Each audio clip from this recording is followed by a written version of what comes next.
ये जो इंडिया ने हमारे मुल्क के साथ किया है, इसका खामियाजा इंडिया को भुगतना पड़ेगा।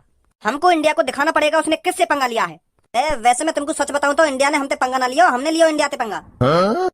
ना तुम कश्मीर में हिंदू लोगों को मरवाते और ना यू ऐसा हो तो तुमने उकसायो इंडिया। जो तुमने वो कांड करवाया कश्मीर में जाकर पैंट खुलवा खुलवा के दिखाओ तुम हिंदू हो या मुसलमान हो। अगर तुम यू सब ना करते ना तो आज यू हमारा पाकिस्तान मट्टी में न मिलता। अब इंडिया आग बबूला हुआ पड़ो, आग बबूला। अगर तुम यू सब कांड ना करवाते ना तो यू सब ना होता। अब देखो मिशन सिंदूर का नतीजा क्या हाल बना दिया इंडिया ने पाकिस्तान का। बड़ा मजा आवे ना तुम्हें आतंकवाद फैलाने में। अब भुगतो। बड़ी छाती चौड़ाकर बुलवाया ना तुमने कि कह देना मोदी से जाकर के हमने तुम्हारे पति को मार दिया है। सुन ली वो बात मोदी ने। तुमने हिंदुस्तानी आवाम को सिंदूर मिटाने की कोशिश करी, अब सिंदूर हमें मिटा रहा है। चला दिया मोदी ने मिशन सिंदूर। अरे हैदर तेरी तो गांड डर के मारे फटी पड़ी है। बड़ा तरस आ रहा है तेरे को हिंदुस्तानियों पर। शायद तू भूल गया है किसके सामने अपनी जवान चला रहा है। तुझको बारूद में मिलाकर राख करने में मुझे ज्यादा टाइम नहीं लगेगा। हमारा काम है आतंक फैलाना, और जब तक कश्मीर पाकिस्तान को नहीं मिल जाता तब तक मैं आतंक फैलाता रहूंगा। हिंदू मरते रहेंगे। अगर तुम ऐसे हिंदुओं को मारते रहेंगे तो इंडिया शांत रह बैठेगा। हिंदुस्तान हमें मिट्टी में मिला देगा, मिट्टी में नक्साते पाकिस्तान को नाम निशान मिटा देगा इंडिया। शुरुआत हो चुकी है। इंडिया ने हमको दिखा दिया है वो क्या कर सकता है, उसके पास कितनी पावर है। तो पाकिस्तान भी किसी से कम नहीं है हैदर। पाकिस्तान तो दूर की बात रही, अगर मैं चाहूं तो इंडिया का ऐसा हाल करूंगा, ऐसा हाल करूंगा इंडिया ने सपने में भी नहीं सोचा होगा। अभी तो मैंने पहलगाम हमले में 28 लोगों को ही मरवाया है नाम पूछ पूछ कर। अगर इंडिया ने ये हमला नहीं रोका तो अब के सैकड़ों हिंदू मरेंगे, और तू भी मरेगा अगर तूने हिंदुस्तान की तरफ पचने की कोशिश करी। और इस तबाही का क्या जो हिंदुस्तान यहाँ पे कर रहा है। इंडिया ने एक रात में पूरी सिटी को तहस नहस कर दिया, इसका क्या।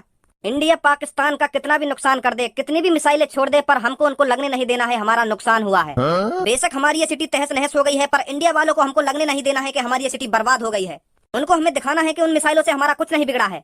पाकिस्तान के तगड़े सिस्टम ने उन मिसाइलों को हवा में ही तहस नहस कर दिया है, ऐसा दिखाना है हमको। यहाँ पर फोटो खींचो मेरी और सोशल मीडिया पर डाल दो, फेसबुक इंस्टाग्राम जहाँ भी मन करे वहाँ डाल दो, ताकि इंडिया वाले देख सके हमारा कुछ नहीं बिगड़ा है। पर सब कुछ तो बिगड़ गया। ये पीछे वाली तो बिल्डिंग सही है, बस यही लियो ना फोटो में। मेरे साथ ये पीछे वाली बिल्डिंग ले और डाल दे सोशल मीडिया पे। अगर तुमने ऐसा कर दिया और सोशल मीडिया पे डरवा भी दिया और मान लो इंडिया वाले ने वो फोटो देख भी लिया, फिर इंडिया वाले और गुस्सा में आ जाएंगे। अब की बार जितनी मिसाइल उनने छोड़ी है ना, तो अगली बार वो या तो दुगनी मिसाइल छोड़ेंगे। तुम तो पाकिस्तान बर्बाद करने पे तुले हो। अब इस जंग को रोकने का एक ही तरीका है बॉस। पाकिस्तान की जान तुम्हारे हाथ में है, पाकिस्तान को तुम ही बचा सकते हो। वो कैसे? तुमको अपनी कुर्बानी देनी पड़ेगी। तुमको अपने आप को इंडिया के हवाले करना पड़ेगा और उनके सामने कबूल करना पड़ेगा कि पहलगाम हमले में तुमने ही हिंदुओं को मरवाया था। फिर इंडिया वाले यह बात सुन के तुमको जनता के हवाले कर देंगे, और जनता तुम्हारी चाहे गांड मारे चाहे तुमको मारे तो बात खत्म, वहीं फैसला हो जाएगा। जैसे ही इंडिया वाले तुमको मार देंगे तो आतंक भी खत्म और तुम भी खत्म और पाकिस्तान बच जाएगा। फिर मैं ऐसा ना करूँ तुझको मरवा दूं, मरवा क्या दूं, मैं खुद ही मार दूं तेरे को। ए बॉस तुमका मारेंगे मोको, 1-2 दिन में मैं खुद ही मर जाऊंगा। इंडिया ने ऊपर से मिसाइल गोला छोड़ने तो चालू कर दिए हैं, तो कई दिन मेरे ऊपर भी मिसाइल गिर जाएगी तो मैं भी खत्म हो जाऊंगा। तुम क्या मारोगे मोको। अल्लाह हमारे साथ है। जब तक अल्लाह हमारे साथ है मिसाइल हमारा कुछ नहीं बिगाड़ सकती। कहाँ से गिरी है ये मिसाइल? पेड़ पे तो गिरी ना होगी, आसमान से गिरी है। वो तो सही है, यहाँ में कोई तकनीकी खराबी है, यही मारे यू फटी ना। अगर यू फट जाती यू तो हमारे पूरे मोहल्ले तहस नहस कर देती। कब गिरी यू? अरे तू मोते ज्यादा पूछा ताछी मत कर, अल्लाह का शुक्र मान जो तेरी जान बच गई। तेरी का हम सबकी जान बच गई। अगर यू फट जाती ना तो हम सब में तो कोई जिंदा न बचता आज। मैं तो सोच रहा हूँ कि रात में कहीं को निकाह विका पड़ा जा रहा दिखे तो वाकई खुशी में बम पटाखे फूट रहे हैं, पर बम पटाखे यहाँ तो मिसाइल फूट रही रात में। कल रात के हमले से तो हम बच गए हैं और भारत फिर हमला करेगा हम पर। दोबारा उम्मीद नहीं है हमारे बचने की, हमें कुछ ना कुछ सोचना पड़ेगा ताकि हमारी जान बच सके। पर ऐसा क्या करें हम जो हमारी जान बच जा।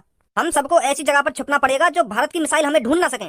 पाकिस्तान में ऐसी जगह है भी कोई जो हम वह जगह पे अपने आप को सेफ महसूस कर सकें? कुछ ना कुछ तो करना पड़ेगा अगर हमको जिंदा रहना है तो। एक आइडिया है मेरे पास। हम इस मिसाइल को पाकिस्तान की सरकार को बेच देते हैं। पाकिस्तान के पास वैसे ही गोला बारूद की कमी है, तो हम इस मिसाइल को पाकिस्तान को बेच देते हैं तो वो हमको अच्छी कीमत देंगे। 2-3 करोड़ की तो बिक ही जाएगी है। जैसे ही हमको पाकिस्तान की सरकार 2-3 करोड़ रुपए देगी तो उन पैसों से हम विदेश चले जाएंगे। चाहे फिर पाकिस्तान बचे या ना बचे हमारा कुछ नहीं बिगड़ेगा। क्या सोचता है मोहम्मद रफीक? बात में तो दम है तेरे आइडिया में दम तो है, पर इससे खतरनाक आइडिया मेरे पास है। इतनी जल्दी क्यों हम पाकिस्तान को छोड़ें, 1-2 हफ्ते बिजनेस ही कर लेते हैं मिसाइलों का। जैसे ही भारत हम पर रोज हमला करेगा तो उनकी 1-2 मिसाइल खराब निकले करेंगी, तो फिर हम उन मिसाइलों को पाकिस्तान की सरकार को बेच देंगे और बहुत पैसा कमाएंगे। जैसे ही हम पे 1-2 अरब रुपया हो जाएगा तो हम पाकिस्तान को छोड़ देंगे। यही मौका है अल्लाह की दुआ से हमारे पास अरबपति बनने का। यहाँ हमारी गांड फटी पड़ी है, जान के लाले पड़ रहे हैं और तो बिजनेस की सोच रही है। बनेगा तो भारत की मिसाइल ने पाकिस्तान की सरकार को बेच के अरबपति। अरे पहले अपनी उन मिसाइल से जान ही बचा ले, खराब मिसाइल तो जब ढूंढेगा तू। जब भारत हम पे हमला करने आएगा तू का खड़ा है यू देखेगा कि हाँ यू मिसाइल खराब निकलेगी, या उठा के हम पाकिस्तान को बेच देंगे। भारत की 100 मिसाइल में तो लेकर गई 1 आध खराब, वो भी गलती थे। एक बात कान में डाल ले मेरी, अगर भारत हम पे दोबारा हमला करे ना तो दूर रहिए मिसाइलन से, नहीं तो तेरी राख भी ना बचेगी। बिजनेस करेंगे बिजनेस, मिसाइलन ने बेच के अरबपति बनना इनको, अरबपति। चलो उठाओ या मिसाइल बम, कोई ना कोई तो खरीद लेगा हमसे। पाकिस्तान के आतंकवादियों ने जो हमारे हिंदुस्तान के भाइयों के साथ किया है वो बहुत गलत किया है। पहलगाम में जो हमारे 28 हिंदुओं को बेइज्जत करके मारा गया है, बहुत गलत हुआ है वो। पाकिस्तान के आतंकवादियों की इतनी हिम्मत जो अपने बड़े पापन के साथ गद्दारी करे। अरे हमारा हिंदुस्तान पाकिस्तान को अपना बच्चा समझकर माफ करता गया और वो पीछे से छुरा घोंपता गया। अब की बार फिर उन्होंने हमारे 28 हिंदुओं को नाम पूछ पूछ कर मार दिया। तो भज्जी अब तू इतना काय को गुस्सा है रो? हमारा भारत पाकिस्तान से बदला ले तो रो। ऑपरेशन सिंदूर चलाया है भारत ने पाकिस्तान को सबक सिखाने के लिए, ताकि पाकिस्तान को उसकी औकात पता चल सके कि उसने भारत से पंगा लेकर कितनी बड़ी गलती कर दी है। सब्बो तेरी बात ठीक है कि भारत पाकिस्तान से बदला ले रहा है, पर बदला मुझे भी लेना है। मुझे उन आतंकवादियों से बदला लेना है जिनने पहलगाम हमले में मेरे 28 भाइयों को मारा है। तो अब मैंने सोच लिया है भज्जी पाकिस्तान जाएगा उन आतंकवादियों को ढूंढने, उन्हें दिखाने के जब हिंदुस्तानियों को गुस्सा आता है तो वो क्या से क्या कर सकते हैं। भज्जी के अंदर जो आग लगी पड़ी है वो तभी शांत होगी जब भज्जी उन आतंकवादियों को ढूंढकर इंडिया लाएगा और उनकी गर्दन धड़ से अलग कर देगा। भज्जी शांत है जा, तो कुछ ऐसा करने की जरूरत ना है। हमारी भारतीय सेना आतंकवादी ने ढूंढ ढूंढ कर मारता रही है। तू भी सब कैसी बात कर रही है? कोई जरूरी है हमारी भारतीय सेना ही आतंकवादी ने ढूंढ कर मारे, हम न मार सके? जो हमारी भारतीय सेना की छाती में आग लगी पड़ी है ना, तो वही आग मेरी भी छाती में लगी पड़ी है। मैं भी आतंकवादी ने ढूंढ ढूंढ कर मारूंगा। भज्जी पाकिस्तान जाएगा और उस आतंकवादी को पकड़कर इंडिया लाएगा, फिर मैं उसकी पैंट उतरवाऊंगा, फिर मैं उससे पूछूंगा दिखा अपनी टुनटुनी, ये तू हिंदू है या मुस्लिम?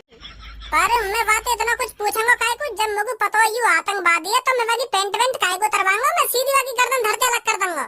जब उस आतंकवादी की गर्दन धड़ से अलग होगी तब भज्जी उसके खून से नहाएगा, तब भज्जी की छाती की आग ठंडी पड़ेगी, समझी सबको?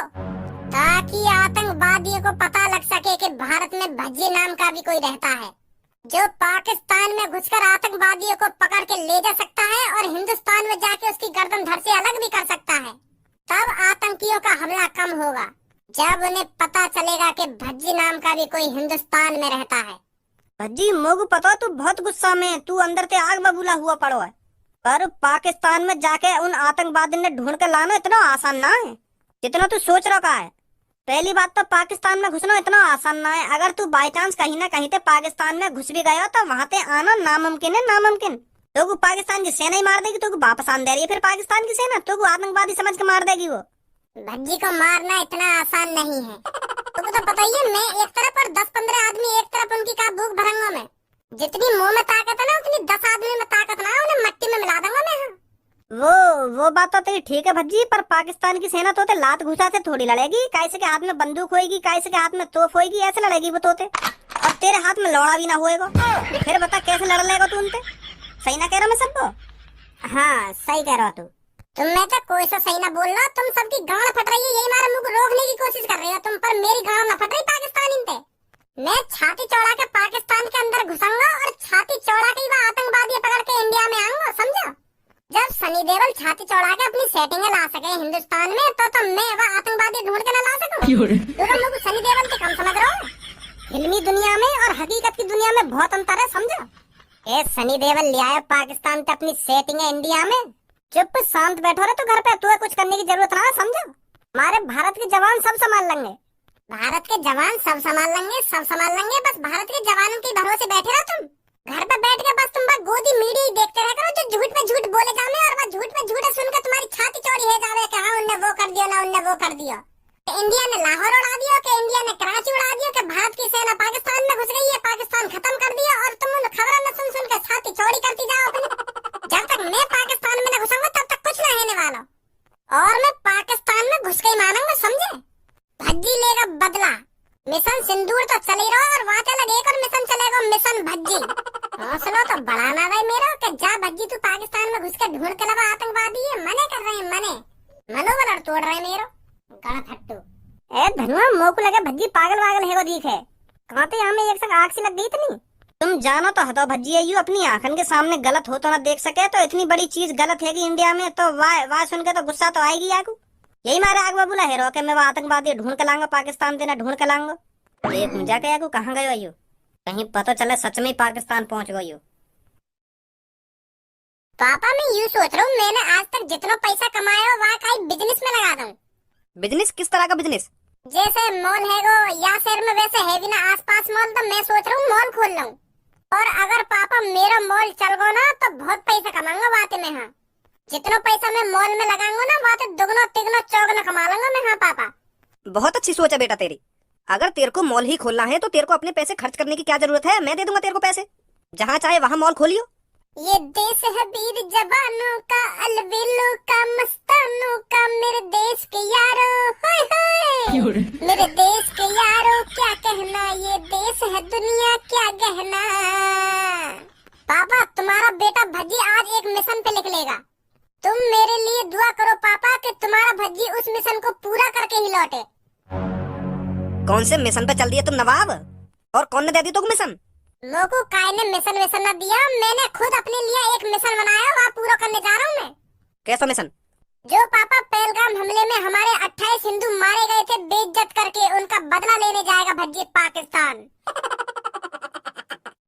उस आतंकवादी को पकड़ने भज्जी पाकिस्तान की सीमा के अंदर जाएगा और उस आतंकवादी को ढूंढकर भारत में लेकर आएगा, ताकि हमारे मोदी जी उस आतंकवादी का स्वागत कर सके, उसे बता सके कि उसने किससे पंगा लिया है। मोदी जी तो बाद में बताएंगे बाबू, पहले मैं बताऊंगा बाबू ने कौन से पंगा लिया है। माधर चौथ की पाकिस्तान की थूत छेद तलांगा मैं। हाँ, हिंदुस्तान में तब पता चलेगी बाबू, बाबू का पूरे पाकिस्तान को पता चलेगी कि हिंदुस्तान के अंदर कितने खतरनाक खतरनाक बालक हैं, और वो जब अपनी सी पर आ जाते हैं तो कैसे क्या कर सकते हैं। जब हमारे हिंदुस्तान की सेना सब कुछ कर रही है तो तुमको पाकिस्तान जाने की क्या जरूरत है? वहाँ हमले को हिंदुस्तान बदला लेता रहो पाकिस्तान से। वो बात तो तुम्हारी ठीक है पापा कि हिंदुस्तान बदला ले रहा है, और वाका का जो मेरे सीने में आग लगी पड़ी है वह कांडा सुन के मेरे अंदर जुनून भरा पड़ा कूट कूट के पाकिस्तान के अंदर जाने को और वह आतंकवादी ढूंढ कर लाने को। वो जुनून तो नहीं मिट्टी में मिल जाएगा और मेरी छाती की आग नहीं बुझ जाएगी अगर मैं पाकिस्तान में गया तो। पापा भज्जी पाकिस्तान जरूर जाएगा और उस आतंकवादी को ढूंढ कर जरूर लाएगा, और पूरे हिंदुस्तान को दिखाएगा कि भज्जी के ये है वो आतंकवादी जिन्होंने पहलगाम हमले में हमारे 28 हिंदुओं को मारा था। अभी ढंगते टट्टी धोनी आवे ना पाकिस्तान में चल रही है आतंकवादी ढूंढने। बात तो ऐसी करेगा जो हमें सुनकर लगे कि हाँ यह काम है भज्जी कर सके। जब हमारे मोदी जी पाकिस्तान के अंदर मिसाइल गिरवा रहे हैं तो पाकिस्तान के अंदर जाने की क्या जरूरत है? मिसाइल तो ये आतंकवादी मर जाएंगे, तो ढूंढ कर लाने की कोई जरूरत ना है। आपको हमारे मोदी जी है ना, सब संभाल लेंगे। मोदी जी तो संभाल ही रहे। पहलगाम हमले में वो 28 लोग नहीं मरे हैं, मेरे 28 भाई मरे हैं, 28 भाई, और उन भाइयों का बदला भज्जी लेना चाहता है भज्जी। इसलिए भज्जी पाकिस्तान के अंदर जाएगा और उस आतंकवादी को ढूंढकर भारत लाएगा, तब उसकी थूत छेदेगा। और जब तक भज्जी पाकिस्तान के अंदर से उस आतंकवादी को ढूंढकर नहीं लाता तब तक भज्जी शांत नहीं बैठेगा। बड़े भैया तू ना समझ सके मेरे अंदर की आग है जो मेरे सीने के अंदर जली पड़ी है। तू नहीं समझ सकता उस जोश को जो मेरे अंदर कूट कूट के कह रहा है कि उस आतंकवादी को ढूंढ के ला भज्जी। तुम गणपट्टू लोग कैसे समझ जाएंगे यह बात? मर्द समझ सकता है, सिर्फ मर्द। तुम तो बस घर में बैठ कर टीवी देख सको कि मोदी ने वो करवा दिया वो करवा दिया। ओए अब तू ज्यादा ना बोल रही है, खड़ा है क्या कुछ? चलो अब तुमसे मैं ज्यादा न बोलूंगा, बस तुम मेरा एक छोटा सा काम कर दो, मोको 2-2.5 करोड़ रुपए दे दो। हाँ जल्दी से। पहले मोको उन 2-2.5 करोड़ रुपए से एक AK-47 खरीदनी है और एक तोप भी खरीदनी है और कुछ 5-6 ग्रेनेड, तो बहुत है। स्मोक भी खरीद लूंगा एक आध। कहीं कुछ पाकिस्तान में गड़बड़ है गई मेरे संग तो बम बम तो छोड़ दूंगा, बच के निकल तो आऊंगा मैं वहाँ से आतंकवादी पकड़ के। ऐसी बात है पापा? पापा तुम भी इतनी देर तक यहाँ की बकवास सुने जा रहे हो, यूँ बकवास करते जा रहे हो और तुम सुनते जा रहे हो। यूँ ना दो कान पे लगा में आके दो ना थूत पे आके अभी पाकिस्तान जाने का भूत उतर जाएगा। यहाँ को मजाक समझ रहे हो? तो पाकिस्तान जाने को मजाक यहाँ को अभी यूँ बात ना पता, पाकिस्तान के अंदर यूँ जैसी कदम रखेगा ना तो यहाँ पे बम गोला छूटने चालू है जाएंगे। हाँ यूँ पहुंच जाएगा पाकिस्तान में, या बॉर्डर पे राख कर देंगे। अगर तुम्हारे भैया को पाकिस्तान के अंदर जाने को दम ना है तो और कहीं भैया की तो गांड मत फाड़ तू। तो पाकिस्तान के बॉर्डर पे बम गोला छूटने चालू है जाएंगे ना, चालू है जाएंगे। तेरी तरह कमजोर दिल का नहीं है भज्जी, और अब भज्जी ने सोच लिया है तो पाकिस्तान के अंदर जाएगा भी और उस आतंकवादी को पकड़ कर लाएगा भी, समझा? और अब तुम मेरी बात समझ ले, चुपचाप या कमरा के अंदर से बाहर निकल जा, तुमको अभी 2-3 करोड़ रुपए दे दूंगा मैं। ऐसे मत कहो यार पापा, हैं मैंने बड़ी मुश्किल से तो पाकिस्तान में जाने की प्लानिंग बनाई है, और तुम यहाँ सपने पे हैं पानी फेरे जा रहे हो हैं। तुम्हें पता है मेरी छाती के अंदर कितनी जोर की आग लगी पड़ी है, कितनी गुस्सा आ रही है मगू वाह बातें सुनकर। जब हमारे 28 भाई मरे हैं, उनका बदला ही तो लेना चाहता है भज्जी, है पापा? दे दो 2-3 करोड़ रुपए।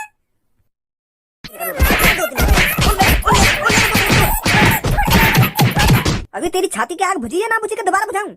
पापा तुम कितना भी मान लो मोकू, पर यू भज्जी की छाती की आग जब भी बुझेगी जब भज्जी पाकिस्तान से वो आतंकवादी ढूंढ कर लाएगा। अगर तुम मेरी यह चीज में मदद ना करोगे तो कोई और से मदद मांगूंगा मैं, पर पाकिस्तान जरूर जाऊंगा। हाँ, और वह आतंकवादी ढूंढ कर भारत में जरूर लाऊंगा। कोई नहीं रोक सकता भज्जी को पाकिस्तान जाने से। कैसे पागल है वो एकायू।